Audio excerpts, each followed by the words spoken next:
Assalamualaikum warahmatullahi wabarakatuh. Waalaikumsalam warahmatullahi wabarakatuh. Bismillahirrahmanirrahim. Alhamdulillahi rabbil alamin.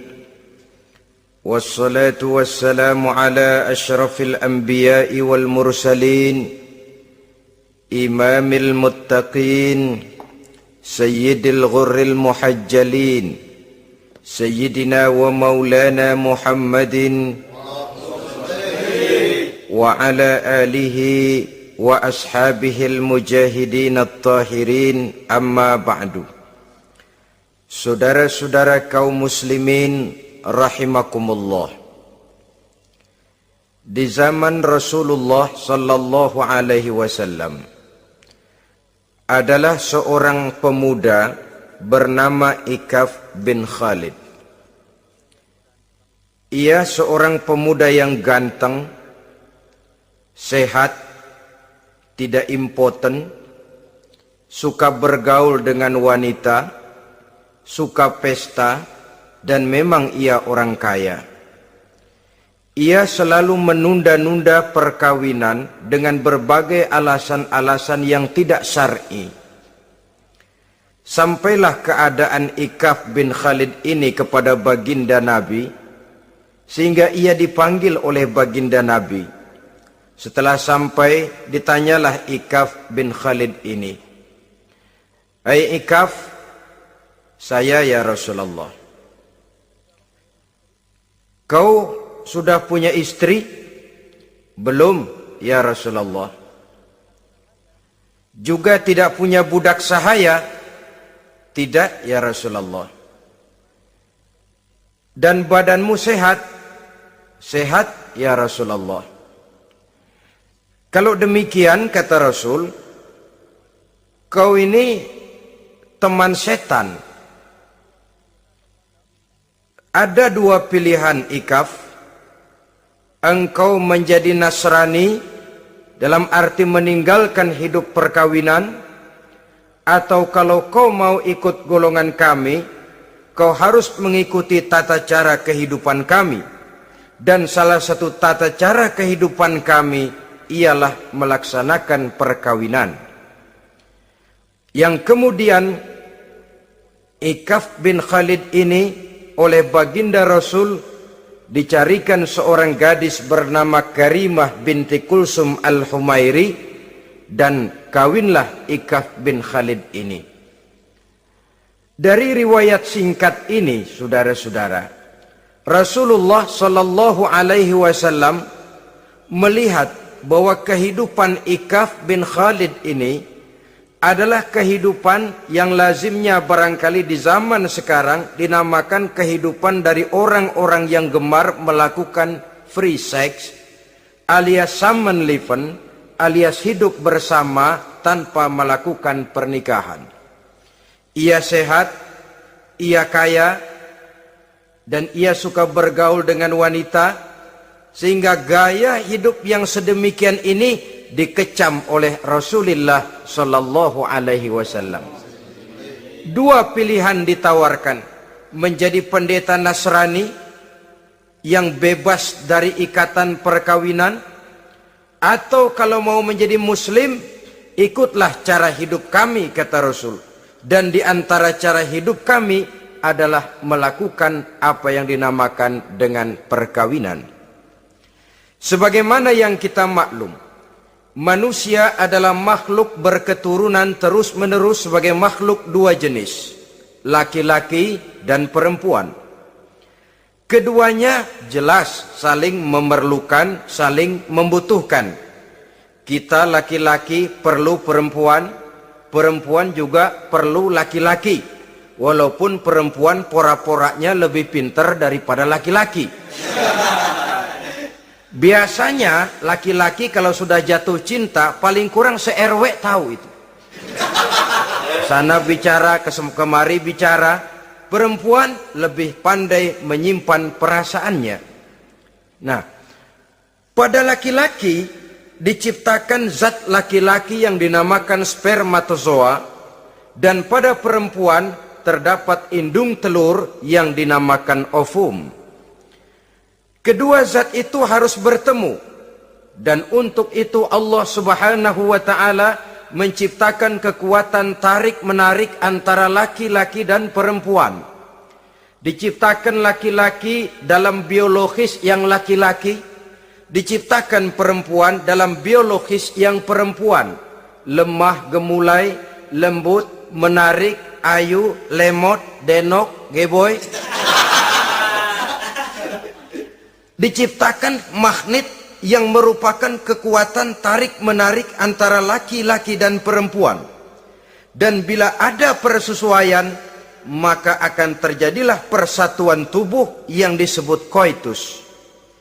Bila pada saat itu kebetulan terjadi pengeluaran ovum, maka kedua zat itu akan bertemu di dalam diri perempuan.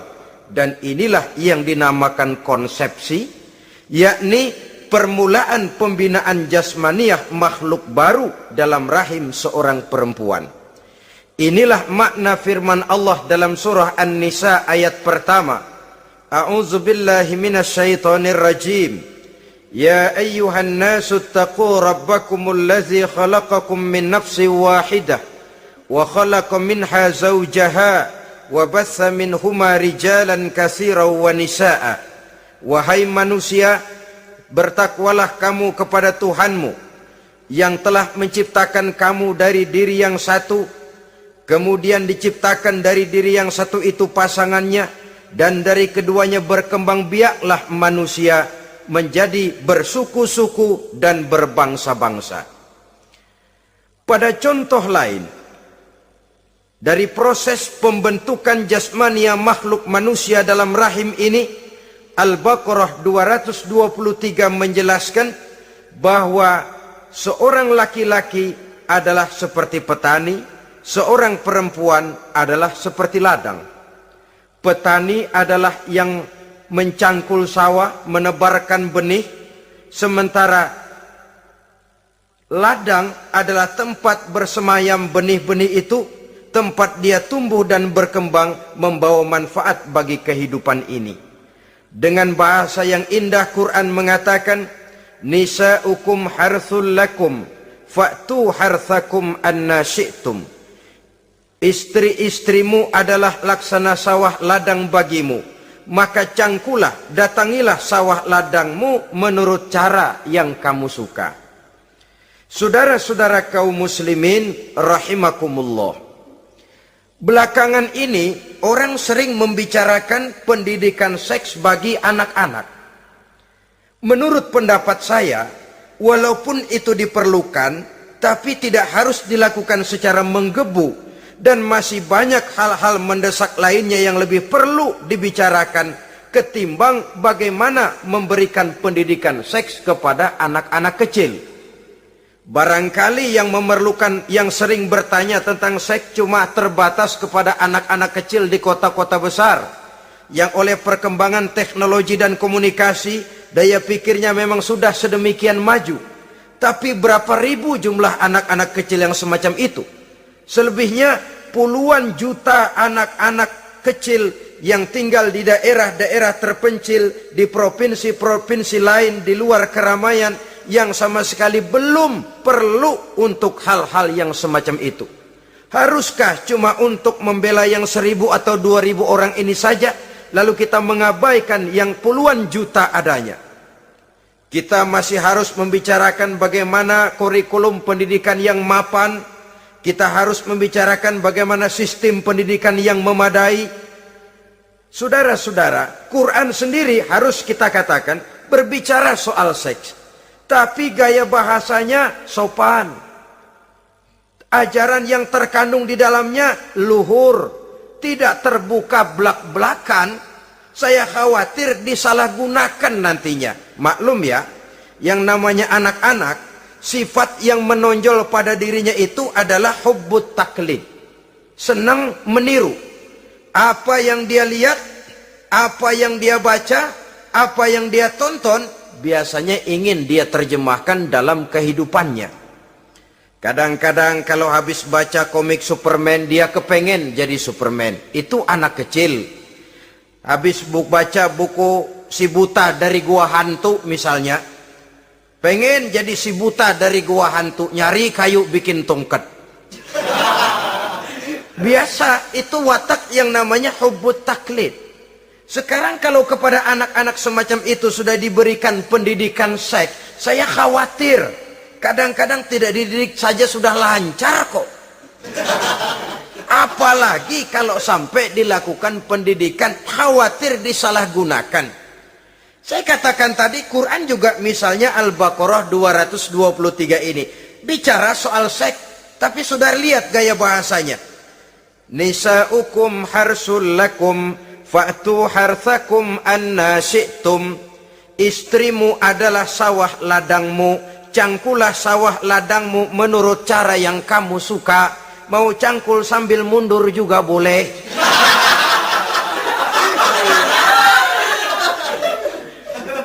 Teknik mencangkul terserah kita, asal yang dicangkul sawah ladang sendiri. Jangan sawah ladang orang lain dipaculin, marah yang punya. Kita lihat di sini betapa dalam gaya bahasa yang sopan Al-Quran berbicara soal ini. Saudara-saudara kaum muslimin rahimakumullah, kesenangan melakukan hubungan seksual digerakkan oleh satu energi, oleh satu kekuatan dalam diri manusia yang dinamakan insting seksual atau libido. Dan libido merupakan energi yang terbesar dalam tubuh manusia. Ini harus disalurkan. Sebab kalau tidak, bahaya. Saudara tahu, bahaya itu lebih bahaya dari yang bahaya. Pakai tasdid dia, bahaya.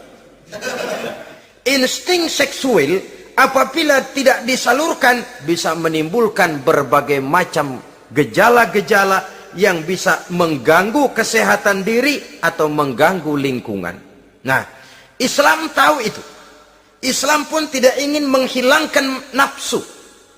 Islam memberikan legitimasi penyaluran libido, penyaluran insting seksual melalui pintu yang disebut nikah. Dengan demikian, nikah merupakan pintu legitimasi untuk manusia di dalam ia menyalurkan insting seksualnya atau libidonya atau kecenderungan untuk melakukan hubungan seksual. Tetapi saudara-saudara, oleh karena yang dinamakan nikah tidak cuma berisi hubungan seksual, tapi juga berisi tanggung jawab dan kewajiban, berisi hak dan pengertian, berisi ketenangan dan sebagainya, maka orang pada umumnya biasanya ingin mencari resiko yang lebih ringan. Hubungan seksnya mau, nikahnya ogah. Sebab apa? Karena nikah itu tidak cuma merupakan hubungan seksual saja. Ya, ia harus berisi tanggung jawab. Ya, ia berisi hak dan kewajiban. Ya, ia berisi pengertian. Ya, ia berisi penyantunan sandang, pangan, perlindungan, dan lain sebagainya. Orang lalu mengambil jalan pintas. Sehingga terjadilah kecenderungan gaya hidup yang disebut Samen Leven. Yang berangkat dari free love untuk kemudian mengarah kepada free sex. Hidup bersama tanpa diikat dengan tali pernikahan. Akhirnya apa? Kalau dirasakan cocok, ya terus. Kalau nggak cocok, ya bubar. Tidak ada satu ikatan spiritual. Kalau demikian halnya, maka manusia belum terlalu jauh nilainya daripada makhluk bernama binatang. Yang penyaluran insting seksualnya tidak perlu diikat dengan pintu yang bernama nikah. Orang ingin mengambil jalan pintas, potong kompas, mau enak lalu tidak mau resiko. Hubungan seksualnya mau, tapi kemudian pernikahannya tidak mau. Akibatnya pada satu segi prostitusi, Saudara tahu prostitusi, pelacuran meningkat. Perkara apa latar belakangnya itu bukan soal kita, tetapi kemudian terjadilah proses yang dinamakan prostitusi, atau kalau tidak terjadilah pergaulan bebas di dalam kehidupannya. Saudara-saudara kaum muslimin rahimakumullah, Islam pada hakikatnya memberikan alternatif, sehingga Nabi mengajarkan dalam satu hadis, ya ma'syaras syabab, wahai para pemuda, man istata'a minkumul ba'at, barang siapa di antara kamu mampu memberi nafkah. Ba'at di sini diartikan nafkah. Nafkah apa? Nafkah zahir, nafkah batin. Itu arti ba'at. Hai para pemuda, siapa di antara kamu yang sudah sanggup memberikan nafkah, baik zahir maupun batin, hendaklah dia melakukan perkawinan. Jangan lupa ini, man istata'a minkumul ba'at, yang mampu memberikan nafkah baik zahir maupun batin, hendaklah dia melakukan perkawinan. Kadang-kadang ada juga anak muda nekat banget, main drulung aja, nggak nengok kiri, nggak nengok kanan, tidak memahami yang namanya ba'at. Ba'at ini nafkah zohir. Nafkah zohir itu apa? Ya sandang, ya pangan, ya perlindungan. Nafkah batin itu apa? Ya kasih sayang, ya pengertian, ya termasuk di dalamnya melakukan hubungan seksual. Kalau itu cuma dasar itu, rasanya mah setiap kita mampu. Tapi kan tidak cuma itu yang jadi modal bagi satu perkawinan. Siapa di antara kamu yang sudah mampu memberikan nafkah, hendaklah dia kawin. Fa illam yastati', tetapi apabila dia tidak mampu memberikan nafkah itu, fa alaihi bisyam, hendaklah dia melakukan puasa. Sebab apa? Puasa ini esensinya kemampuan mengendalikan hawa nafsu. Umpamanya ada pemuda, badannya sehat, tidak sakit, tetapi dia belum mampu untuk memberikan nafkah. Sementara temperamennya termasuk tegangan kelas tinggi. Gak boleh kecolek dikit mau ngedredet aja. Yang semacam ini oleh Nabi, fa'alaihi bisyam, kalau memang belum mampu memberikan nafkah, hendaklah puasa. Sebab apa? Puasa lebih mengendalikan diri. Saudara-saudara, apabila puasa ini pun dirasakan juga berat, maka ada cara lain untuk menetralisir libido itu tadi. Kecenderungan untuk melakukan hubungan seksual. Dengan apa misalnya? Dengan jalan melakukan olahraga. Dengan melakukan olahraga, hormon yang membentuk libido tersalurkan, terkuras melalui energi yang dikeluarkan pada saat melakukan olahraga. Atau dengan jalan yang keempat, menjauhi hal-hal yang bisa menimbulkan rangsangan seksual. Bisa dengan puasa tadi, bisa dengan olahraga, bisa dengan lain-lain yang kira-kira bisa menghindarkan kita dari hal-hal yang bisa menimbulkan rangsangan seksual. Sehingga Al-Quran pada surah Al-Isra ayat 32 berpesan, la taqrabuz zina innahu kana fahishatan wa sa'a sabila. Jangan kamu mendekati zina, sebab sesungguhnya zina perbuatan yang keji dan jalan yang sangat buruk. Jangan mendekati zina. Mendekati zina artinya mendekati hal-hal yang bisa membawa kita kepada perbuatan zina. Termasuk misalnya bacaan-bacaan Parno. Nah, ya. Itu Parno nggak boleh dibaca. Blue film, ngintip, nah ini juga penyakit.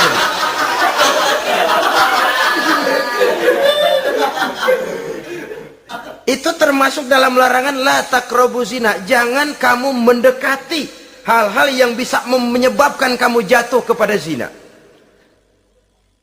Kalau itu didekati, besar kemungkinan kita akan terperosok ke dalamnya. Sehingga pepatah bilang, kalau takut jatuh ke sungai, jangan main di pinggir sungai. Kalau takut ombak, jangan berumah di tepi pantai. Kalau takut jatuh kepada zina, jangan mendekati hal-hal yang bisa membawa kita kepada perzinaan. Nah, saya merasa prihatin bahwa dimanapun di dunia ini, modernisasi, kemajuan sering membawa proses pergeseran nilai. Cepatnya arus komunikasi. Apa yang terjadi di Amerika hari ini bisa kita tahu hari ini. Apa yang terjadi di Eropa hari ini bisa kita saksikan hari ini. Proses komunikasi yang sedemikian canggih membawa dampak proses pergeseran nilai dalam diri dan kehidupan manusia. Akibatnya dia banyak tahu, dia banyak melihat, dia banyak mendengar.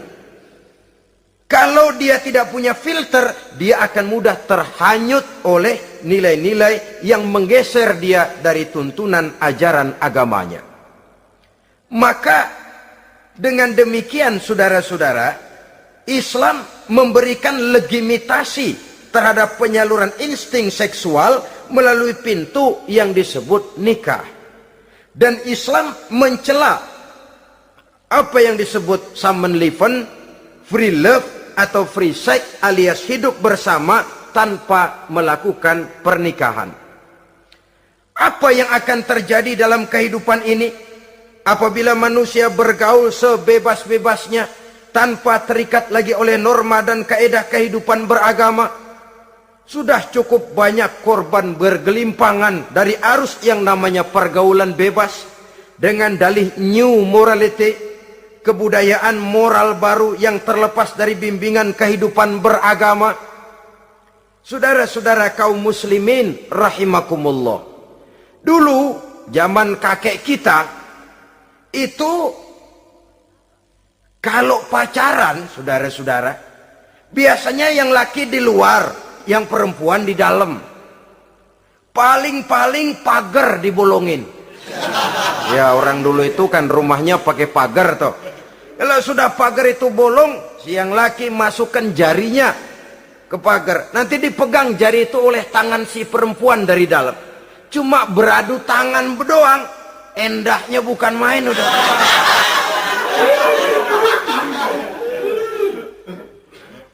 Sekarang saudara-saudara, saya lihat kayak orang beli sepatu. Orang beli sepatu curang banget. Beli mah belum tentu jadi, nyedengin hayo aja.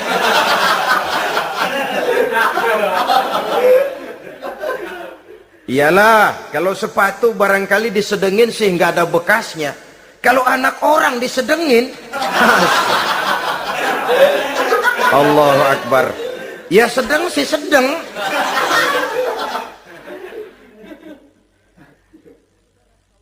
Saudara-saudara kaum muslimin rahimakumullah, terhadap pintu legitimasi ini pun kalau manusia sudah sanggup melakukan ba'at, baik nafkah zahir maupun nafkah batin, kalau itu tidak bisa dia lakukan, hendaklah dia menjaga diri dari hal-hal yang bisa menjerumuskan dia ke tempat zina. Bisa dengan puasa, bisa dengan memperbanyak olahraga, bisa dengan menggiatkan belajar, study club, diskusi.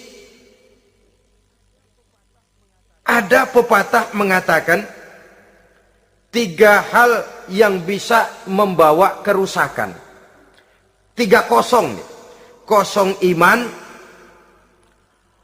kosong kantong, kosong perut. 3 kosong ini yang sering membawa kerusakan dalam diri manusia. Pertama, kosong iman. Yang kedua, kosong kantong. Yang ketiga, kosong perut. Ketiga kosong ini kalau sampai kumpul pada diri kita 3-0, berapa yang ngubernya? Sering kalah kita. Kosong iman, kosong kantong, kosong perut. Maka motif dari berbagai macam kejahatan umumnya karena 3 kosong ini. Orang bisa jatuh ke tempat zina, bisa jatuh kepada korupsi, bisa jatuh kepada perampokan, pencurian, dan berbagai macam perbuatan negatif. Pertama, kosong iman. Kalau sudah kosong iman, ini kosong yang paling berbahaya. Dia tidak ada lagi yang ditakutin. Polisi, ya apa selamanya polisi mau nongkrongin dia. Kalau sudah kosong iman, ini sudah tidak ada lagi norma yang diindahkannya. Yang kedua, kosong kantong. Orang kalau kosong kantong mudah gelap mata. Bawaannya udah was-was mulu uringan. Kosong kantong. Yang ketiga, kosong perut. Kosong perut ini lapar, kemiskinan maksudnya, bisa membuat orang jadi jahat, bisa membuat orang menjadi pelacur, bisa membuat orang jadi koruptor, bisa membuat orang jadi penjahat. Itu motifnya karena kosong perut. Dari 3 kosong ini yang paling berbahaya sesungguhnya kalau orang sudah mengalami kosong iman. Perut kosong, kantong kosong, tapi iman penuh, masih ada rem. Ya. Kantong kosong, perut kosong, iman kosong juga, jebol, bablas sudah. Tidak ada rem lagi dalam kehidupannya. Hampir segala macam motif kejahatan yang terjadi di pentas dunia ini, umumnya karena 3 kosong ini tadi.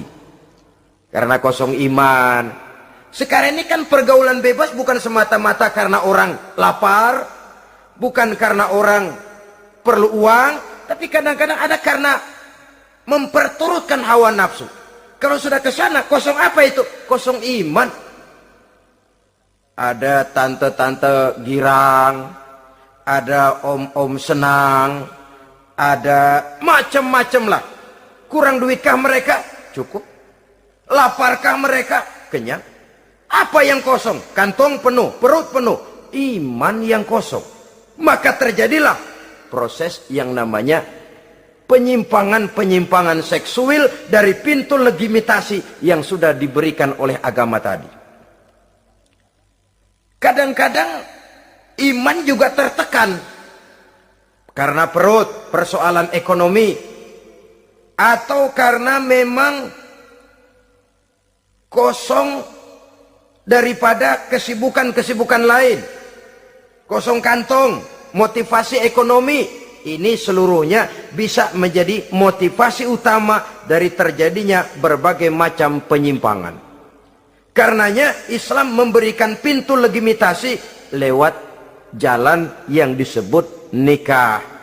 Sehingga Nabi mengajarkan, hai para pemuda, siapa di antara kamu yang sudah mampu memberikan nafkah baik zahir maupun batin, hendaklah dia melakukan perkawinan. Sebab sesungguhnya perkawinan lebih memelihara pandangan, lebih memelihara kehormatan diri.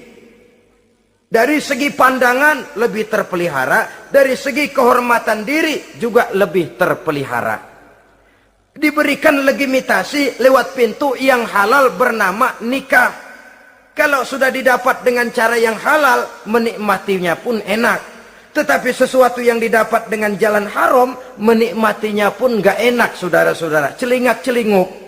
Contoh yang paling dekat, kucing aja kucing.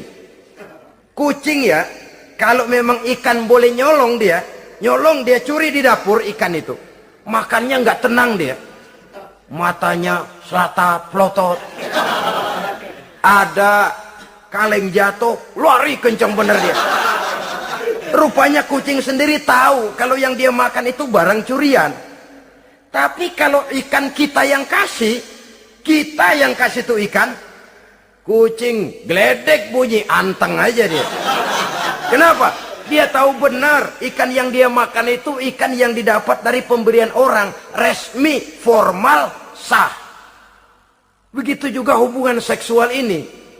Kalau resmi diikat dengan tali pernikahan, orang tenang-tenang saja. Tenang, aman, ayem, tentram. Tapi kalau yang nyolong-nyolong, lihatin dah. Segera dibopun pisang. Mana nyamuk gede-gede banget. Gerusak, gerusuk. Hansip lewat kabur dia. Padahal Hansip mah lagi ronda. Tapi ada semacam perasaan bahwa ini belum waktunya. Itu yang tidak bisa mendatangkan ketenangan dalam menikmati hubungan seksual itu tadi. Saudara-saudara kaum muslimin rahimakumullah.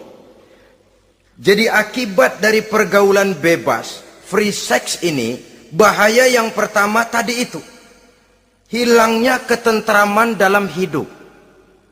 Mungkin orang lain tidak tahu. Hansip nggak lihat. Orang tua bisa kita bohongin. Tapi ketentraman. Was-was. Apalagi kalau kita merasa bahwa ini akan menimbulkan satu akibat. Entah dalam bentuk nantinya terjadi kehamilan. Si laki-laki juga tidak tenang. Khawatir kalau nanti dituntut. Si perempuan juga setelah melakukan pergaulan bebas itu hilang ketentraman hidupnya. Apalagi kalau dia harus kehilangan sesuatu yang sangat berharga dalam kehidupannya. Kegadisan katakanlah, keperawanan katakanlah begitu. Sesuatu yang semestinya dijaga dan dijunjung tinggi. Tapi kadang-kadang memang cinta, inilah yang namanya cinta. Sehingga cinta itu katanya buta. Kalau sudah buta, apa saja terasa jadi indah, apa saja diserahkan. Akibatnya mahkota yang paling berharga sering hancur berantakan sebelum pada waktunya. Akhirnya ketentramannya hilang. Hidupnya gundah, gelisah. Pada mulanya memang dia tidak merasa cerah, segalanya menjanjikan dan menyanyikan keindahan. Tapi setelah proses pergaulan itu terjadi, dia kehilangan kegadisannya, si pemuda resah, si gadis pun gelisah. Apa yang dia tunggu? Jangan-jangan, nah, jangan-jangan.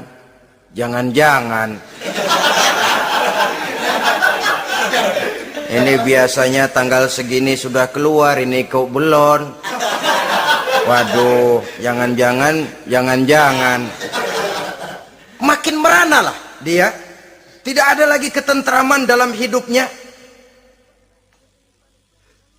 Akibatnya kegelisahan itu lalu tumbuh dalam hidupnya. Kerjanya tiap hari hanya termanggu-manggu, menunggu dan menunggu dari waktu ke waktu. Tapi yang ditunggu tak mau tahu. Akan bicara lidahnya terasa keluh, sedang waktu terus berlalu. Hatinya terasa pilu, bagai diiris dengan sembilu. Mau keluar rasanya malu. Salah elu.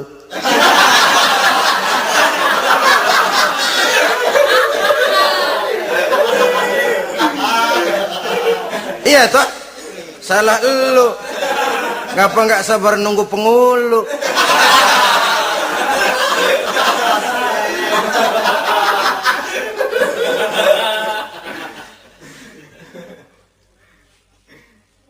Bacalah surat-surat kabar berapa banyak sudah gadis-gadis bergelimpangan jadi korban. Berapa banyak sudah bayi-bayi yang lahir ke dunia ini tanpa tahu kemana dia harus memanggil bapak. Apakah deretan jumlah korban ini masih harus terus bertambah dan bertambah? Dengan dalih modernisasi, dengan dalih kemajuan zaman, dengan dalih kebebasan pergaulan, dengan dalih emansipasi. Lalu menginjak moral yang seharusnya kita junjung tinggi-tinggi. Sampai kemudian merendahkan harga diri kita sebagai manusia. Hilangnya ketentraman dalam hidup. Bahaya yang kedua dari pergaulan bebas ini, berjangkitnya penyakit kelamin. Penyakit yang saudara-saudara tentu tahu, tidak tanggung-tanggung. Raja namanya. Raja singa. Barangkali sekarang sudah ada suntikan penisilin, boleh jadi. Barangkali sudah ada pil KB yang bisa mengatur saat-saat orang melakukan, saat orang bisa menstruasi, boleh jadi. Tapi alat-alat itu memang kalau disalahgunakan bisa merangsang terjadinya pergaulan bebas.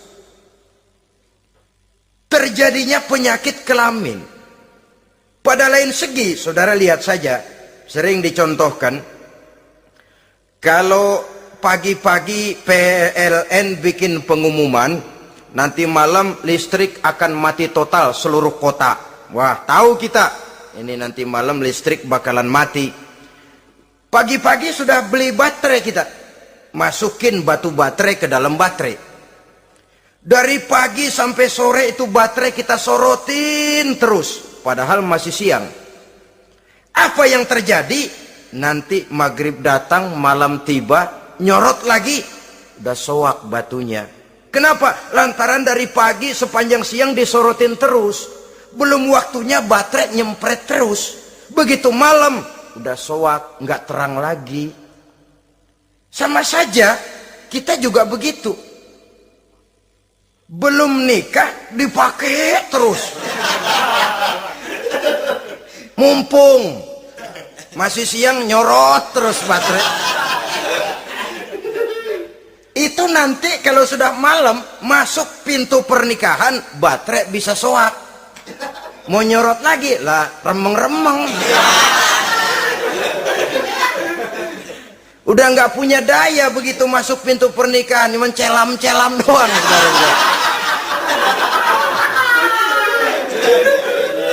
Kata orang-orang bisa assalamualaikum doang, nggak masuk, keluar lagi udah. Permisi doang. Saudara hadirin yang saya hormati, jadi itu juga termasuk satu jenis penyakit yang nantinya tentu akan merusak dan mengganggu keharmonisan hidup berumah tangga. Apalagi kalau sampai di tempat-tempat yang merupakan prostitusi umum, yang segala macam jenis bisa tumplek-blek di situ. Kita bisa bayangkan jenis penyakit-penyakit yang tumbuh di sana. Jadi dengan demikian saudara-saudara, yang kedua bahaya dari free sex ini bisa menimbulkan penyakit kelamin.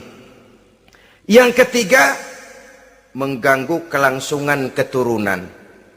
Apalah dosanya anak-anak kita kalau mereka harus terlahir dengan membawa penyakit yang diwariskan oleh orang tuanya? Sudah kita ini bersalah, kesalahan itu terus diteruskan oleh anak kita juga. Alangkah kejamnya kelangsungan daripada keturunan.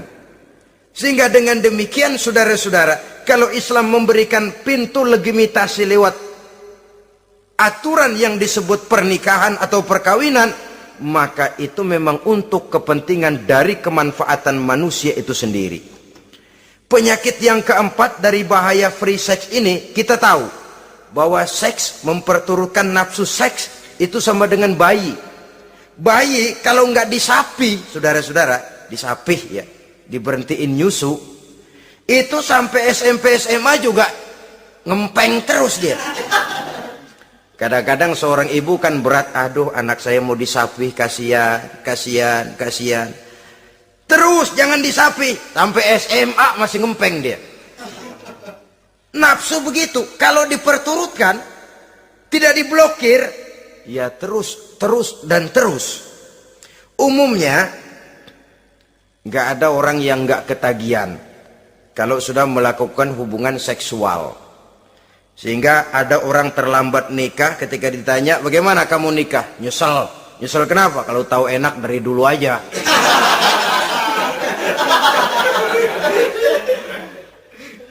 Nah, sekarang kecanduan terhadap hubungan seksual ini akan membawa dampak tadi.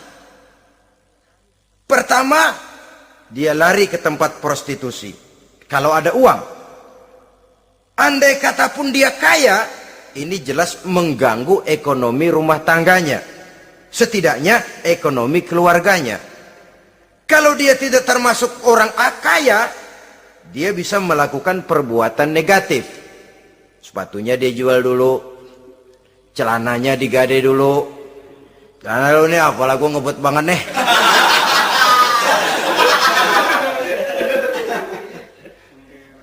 Itu sudah mengarah kepada ekonomi. Belum lagi penyakit yang kelima, bahwa free sex ini bisa membawa kehancuran karier. Saudara lihat ya, walaupun tidak karena free sex sepenuhnya, tapi pengaruhnya. Konon Julius Caesar yang begitu gagah perkasa, takluk dan bertekuk lutut di bawah kaki Cleopatra. Konon Napoleon Bonaparte, singa daratan Eropa, luas kekuasaannya, besar tentaranya, dia tunduk di bawah kaki Margaret Josephine. Bahkan konon Adolf Hitler yang begitu luar biasa cuma tunduk kepada Eva Braun. Baiklah, itu sejarah masa lalu. Yang sekarang yang kita alami, saudara, betapa seorang senator seperti Gary Hart, calon presiden unggulan di Amerika, brilian, jenius, cerdas, diunggulkan, masih muda. Betapa calon presiden ini harus mundur dan hancur karier politiknya cuma karena skandalnya dengan seorang hostess bernama Donna Rice. Ini di Amerika loh, di satu negara yang konon katanya menganut liberalisme, tapi begitu tingginya dijunjung nilai-nilai moral. Kalau dia terlibat begitu, bagaimana kalau dia jadi presiden nanti? Bahkan paling belakang, saudara-saudara, John Tower yang oleh Presiden Bush dicalonkan menjadi Menteri Pertahanan terpaksa ditolak oleh Senat oleh karena skandalnya, ya dengan minuman keras, ya dengan wanita. Saya katakan lagi, ini di negara yang kita katakan, kita tuding sebagai negara liberal, di negara yang menganut mudah-mudinya pergaulan bebas, entah nilai moral dituntut sedemikian luhur sehingga seorang bisa mengundurkan diri dari calon presiden karena terlibat skandal. Di Inggris pernah juga kejadian, di Italia pernah juga kejadian, seorang perdana menteri terlibat skandal dengan seorang pramugari pesawat udara, sampai kemudian dia dan seluruh kabinetnya membubarkan diri. Kehancuran karier. Karena bagaimanapun lemahnya wanita, perempuan sekalipun lemah, saudara-saudara, lelaki yang bagaimana gedenya juga dia telan. Itu namanya perempuan, saudara-saudara. Seseorang bisa bangkit ke panggung sejarah memegang peranan. Dari yang tidak pernah diperhitungkan bisa menjadi kekuatan yang diperhitungkan pun karena perempuan. Tapi seorang pun bisa ambles di telan perut sejarah juga karena perempuan. Kehancuran karier. Sebab pangkat yang tinggi, badan yang sehat bukan merupakan jaminan bahwa seseorang akan mampu menghadapi bujuk rayu dari seorang perempuan. Saudara-saudara kaum muslimin rahimakumullah. Oleh karena itu, mari sayangi diri, sayangi karier, sayangi ekonomi rumah tangga. Bertahun kita pergi pagi pulang sore, peras keringat cari nafkah, menghidupi anak dan istri. Haruskah dia jadi hancur cuma oleh karena kecanduan kepada pelacur misalnya? Memang yang namanya pelacur tentu saja memikat, mempedaya, mempesona. Saudara-saudara kaum muslimin rahimakumullah. Karena apa? Karena yang dicari uang, mereka toh dagang. Taktik orang dagang tentu harus mampu memikat pembeli. Jangan lalu merasa senang. Waduh, ini malam mujur banget nih. Ngapa? Dapat yang baik banget sama gue. Waduh, ramah lagi orangnya. Udah endah aja udah. Ya wajar saja, namanya orang dagang.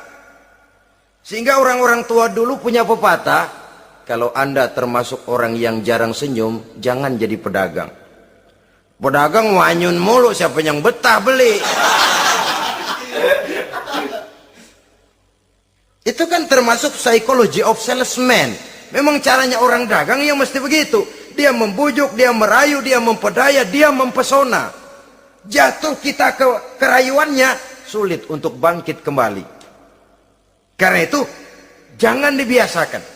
Yang sudah terlanjur, tidak ada terlambat untuk menarik diri. Adalah lebih baik kita gila dulu baru benar, daripada benar dulu baru jadi orang gila.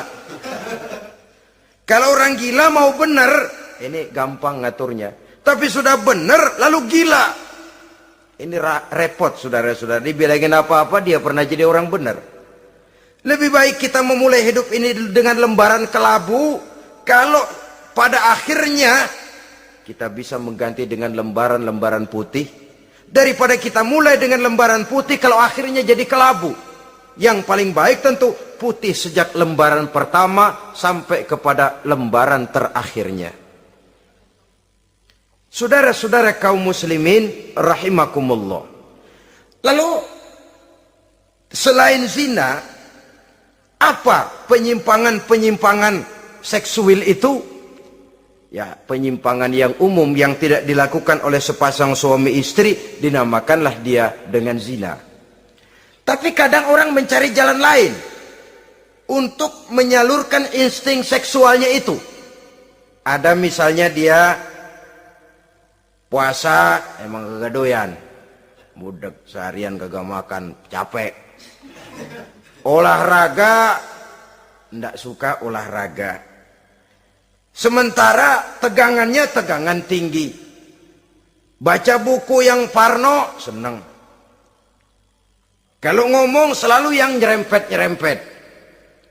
Akibatnya apa? Dia puasa tidak, olahraga tidak. Dia bisa jatuh kepada yang disebut onani atau masturbasi. Ada ulama mengharamkan ini, ada yang memakruhkan saja. Tapi bagaimanapun itu merupakan satu perbuatan dosa. Sungguh pun oleh ilmu kedokteran tidak dipandang sebagai sesuatu yang membahayakan barangkali. Tapi pada umumnya lalu lahir rasa minder, rasa rendah diri. Dan masturbasi atau onani itu termasuk zina tangan. Ya walaupun dosanya tidak sebesar zina biasa. Sebab jangan lupa, mata bisa zina. Zina mata, ia memandang sesuatu yang haram. Tangan bisa zina. Zina tangan termasuk onani. Hidung bisa zina. Zina hidung, ya saudara lebih tahulah. Ini termasuk jenis penyimpangan. Atau kemudian ada lagi jenis lain. Seseorang yang menyalurkan insting seksualnya kepada makhluk sejenisnya. Laki-laki kepada laki-laki. Itu yang kita kenal dengan istilah homoseksual. Itu bukan barang baru itu. Di zaman Nabi Lut itu sudah terjadi dan mereka dikutuk oleh Allah Subhanahu wa taala. Homoseksual itu termasuk dosa besar. Sekarang ini orang malah menuntut dilindungi haknya. Sehingga kaum gay di Amerika itu pernah demonstrasi menuntut perlindungan hak. Bahkan mereka sudah tidak perlu sembunyi-sembunyi lagi, bahkan ada yang hidup berumah tangga. Ini ya terlepas dari penyakit kejiwaan yang memang harus disembuhkan dan perlu pengobatan khusus. Tapi homoseksual dilihat dari segi agama merupakan satu perbuatan yang berdosa. Dan dosanya besar. Atau perempuan dengan perempuan. Itu yang kita kenal dengan istilah lesbian. Kadang-kadang karena patah hati ngelihat laki bawaannya udah gedek aja udah. Tadinya kebangatan digombalin, kebangatan percaya penuh. Habis turayuan 17 lapangan keluar semua. Akhirnya dia berhadapan dengan kenyataan yang membuat dia kecewa. Broken, benci kepada laki-laki. Ada yang bersimpati sesama jenisnya. Terjadilah pergaulan intim sesama perempuan. Itu yang kita kenal dengan istilah lesbian. Dan itu pun merupakan penyimpangan yang juga berdosa pelakunya itu. Dua. Ada penyimpangan lain yang disebut eksibisionisme. Apa itu? Seseorang memperoleh kepuasan seksual apabila dia memamerkan, ngunjuk-ngunjukin. Ini termasuk penyakit kejiwaan, penyakit pameran. Memamerkan auratnya kepada orang lain. Di situ dia merasakan satu kepuasan. Jangankan memamerkan ya, dalam artian memperlihatkan. Melihat begitu saja sudah bukan perbuatan yang baik, apalagi sampai memamerkan. Kemudian juga termasuk penyimpangan ini apalagi? Apa yang dinamakan dengan masochisme. Apa dia? Seseorang yang baru mendapat kepuasan seksual melalui penderitaan, penyiksaan, atau dikenal juga dengan sadisme ini. melakukan hubungan seksual melalui penyiksaan, penghinaan, penderitaan. Di sana dia merasakan ada kepuasan seksual. Ini merupakan penyimpangan yang berbahaya. Sudah hubungan seksualnya di luar pernikahan berbahaya dan berdosa besar, membuat orang lain menderita dan sakit, itu juga merupakan suatu perbuatan dosa. Kemudian yang kelima, apa yang disebut dengan pedofilia. Belakangan ini kita sering baca surat kabar atau majalah, ada orang tua berhubungan dengan anak kandungnya sendiri. Inna lillahi wa inna ilaihi raji'un. Ini udah bapak moyangnya dosa.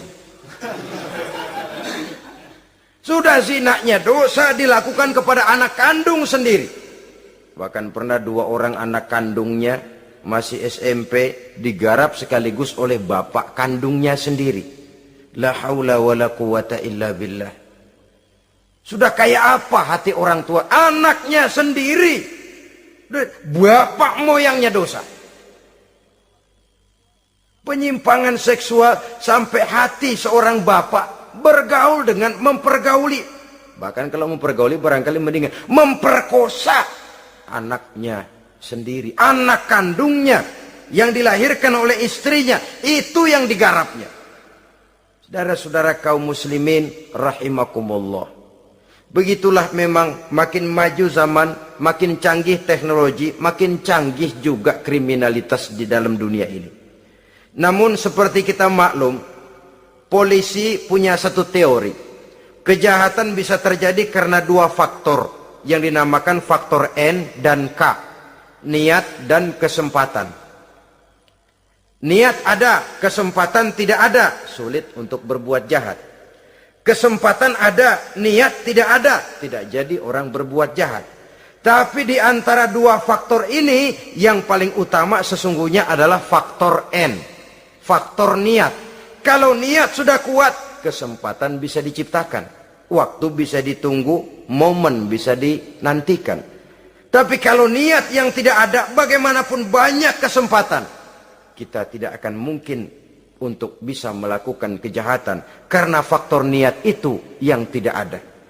Oleh karena itu agama mengajarkan, ala inna fil jasadi mudghah, iza solahat solahal jasadu kulluh, wa iza fasadat fasadal jasadu kulluh, ala wahiyal qalbu. Ketahuilah bahwa dalam tubuh manusia ada segumpal daging. Jikalau daging itu baik, seluruh tubuh akan menjadi baik. Jikalau daging itu rusak, seluruh tubuh akan menjadi rusak.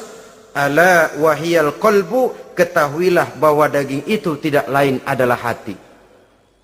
Jadi kalau tubuh manusia ibarat satu kerajaan besar, yang menjadi raja adalah hati. Seluruh anggota badan yang lain merupakan prajurit yang hanya tunduk kepada komando sang hati. Bila hati baik, seluruh anggota tubuh dan panca indera akan menjadi baik. Tapi bila hati rusak, maka seluruh anggota tubuh akan melakukan kerusakan. Tangan akan melakukan kerusakan. Kaki akan berjalan ke tempat yang rusak. Lidah akan membicarakan yang rusak. Mata akan memandang yang rusak. Telinga akan mendengar yang rusak. Dan selanjutnya karena hati memang sudah kotor. Maka bicara soal hati artinya bicara soal niat. Bicara soal niat kaitannya erat dengan faktor keimanan. Oleh karena itu di tengah kemajuan zaman kesempatan bisa diciptakan. Yang jadi kendali dan kendala utama daripada kita terjerumus melakukan kejahatan tidak lain adalah faktor iman adanya. Di kota-kota besar sekarang ini, apa yang tidak tersedia? Sejak dari minuman keras, sampai kepada perjudian, sampai kepada pelacuran, baik yang berterang-terangan maupun pelacuran-pelacuran yang terselubung dan terhormat. Sejak dari kelas koran sampai kelas hotel bintang 5, sejak dari kelas di pinggir lapangan sampai kelas di motel-motel mewah dan mahal, sejak dari kelas murahan sampai kelas super VIP dan lain sebagainya. Ini seluruhnya merupakan fasilitas kehidupan yang kita harus pandai memilah dan memilih dan punya filter dalam kehidupan. Allah Subhanahu wa taala memberikan pilihan. Alam naj'al lahu 'ainaini wa lisanan wa syafatain wa hadainahu najdain. Bukankah kami ciptakan bagi manusia itu dua mata, satu lidah, dua bibir. Wa hadainahu najdain, dan kami berikan mereka petunjuk dengan dua jalan. Manusia ini jalan kanan, ini jalan kiri. Jalan kanan kau tempuh akan sampai ke surga. Jalan kiri kau tempuh akan sampai ke neraka. Sementara jalan ke kanan memang menanjak, banyak onak dan duri. Sementara jalan ke kiri memang kelihatannya menurun, bertabur bunga di kanan kirinya, harum dan mewangi. Falak tahamal aqabah. Kenapa kamu tidak mau menempuh jalan yang menanjak? Ini kecenderungan manusia. Ngapain nanjak, capek. Ini aja yang turun nih nggak pakai bertenaga. Ngapain kawin, repot lah pakai nyari nafkah, pakai kerja, ntar punya anak ribet lah, sama juga. Mendingan ke sono aja, no 2000 bersih udah.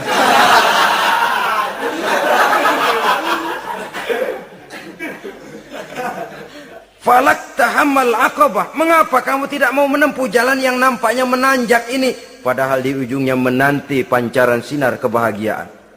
Kau turuni jalan yang kelihatannya menurun ini, padahal di bawahnya menunggu jurang kehancuran yang sangat teramat dalam. Saudara-saudara kaum muslimin rahimakumullah. Dengan demikian, apabila Islam melarang manusia dengan larangan yang keras, jangan terjebak dalam pergaulan bebas, jangan berendam di dalam free sex, sesungguhnya adalah untuk kepentingan daripada manusia itu sendiri.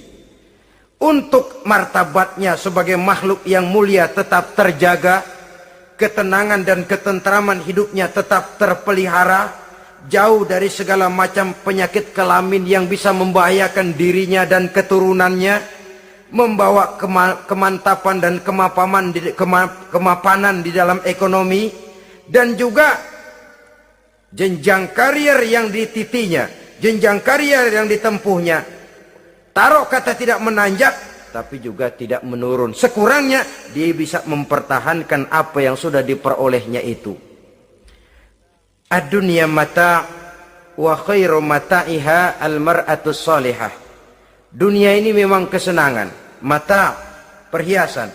Dan perhiasan yang baik adalah perempuan yang soleh.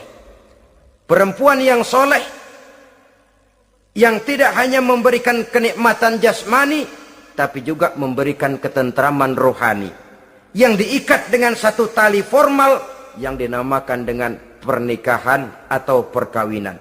Sah baik menurut agama juga menurut negara. Kita bisa menikmati kecenderungan insting seksual tadi dalam satu nada yang tenang, aman, tentram, memberikan kebahagiaan, kepuasan zahir dan batin. Tapi kalau jalan pintas yang kita tempuh, potong kompas yang kita pilih, kita lebih suka jajan, lebih suka ngeteng. Nikah kan berat, bayar mas kawin, bawa uang belanja segala macam. Iya, tapi sekaligus. Setelah itu saudara boleh pakai seumur hidup, asal masih ada napasnya masih bisa dipakai.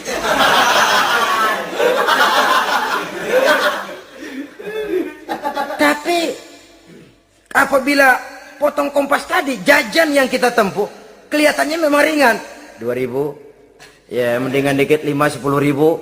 Atau kalau sudah kelas VIP bisa ratusan bahkan jutaan, sekali, 2 kali, 3 kali. Kalau dihitung-hitung bangkrut nggak karu-karuan gitu. Maka agama ini diturunkan untuk kepentingan manusia guna membawa kebahagiaan hidup sejak dari dunia sampai ke akhirat. Kepada adik-adik remaja, para pemuda, jika sudah mampu memberikan nafkah, laksanakanlah pernikahan atau perkawinan. Jika belum mampu, maka jauhilah hal-hal yang dapat menimbulkan rangsangan seksual.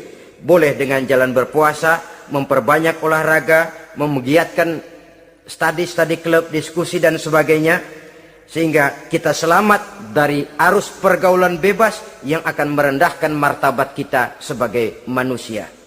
Inilah yang kita bicarakan pada pertemuan kali ini. Terima kasih atas segala perhatian, mohon maaf atas segala kekurangan. Usikum wa nafsi bitaqwallah. Wassalamualaikum warahmatullahi wabarakatuh.